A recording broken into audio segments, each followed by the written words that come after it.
She just got to heaven, and the first thing she sees is her two husbands waiting for her.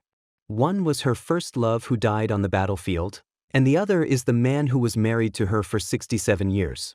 Fate throws her the hardest question ever. She has to pick one of them to enter eternity and live happily forever. And that leads to the ultimate question about love. What really matters more, true love, or the one who stayed? I choose neither of you.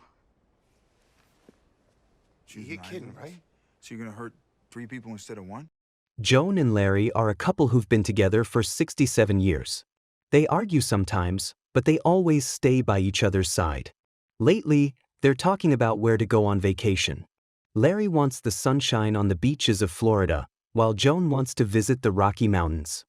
But before they can make a decision, Larry unexpectedly passes away at his grandchild's gender reveal party after choking on a pretzel.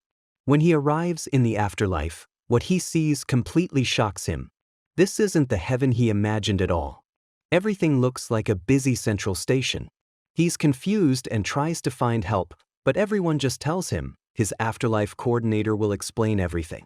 After who knows how long, his coordinator Anna finally shows up. She quickly explains what's going on. Larry is now in a place called Junction, and he has 7 days to decide where he wants to spend eternity. To help him accept reality, Anna holds up a mirror. Larry is shocked at how young he looks. Anna tells him that in the afterlife, people go back to the age when they felt happiest. That's where lots of 10-year-old boys, but not a lot of teenagers, though.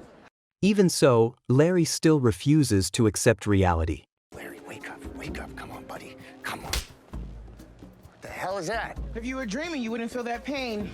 Anna gives Larry some space to make his choice, but warns him that once he decides, he has to stay in the eternity he chooses forever. There's no changing it. If he tries to, he'll be thrown into the void, the so-called hell. Larry feels torn. At first, he wants to go straight to the world where his parents are, but then he thinks about Joan. How can he make a decision this big without her? So he wanders around Junction with no real direction. He realizes the choices here are wide-ranging, not just beaches and cities, there are even a vampire world and men-free worlds. He walks into a restaurant, and the waiter notices how down he looks and tries to comfort him. Larry gets confused and asks, why are people still working in the afterlife? The waiter explains that normally they don't have to. But if you want to stay in Junction longer than 7 days, you have to work. And the reason he's still here is simple, he's waiting for a woman. He's been waiting for her for 67 years. Hearing that, Larry thinks of Joan. He tells the waiter he can't believe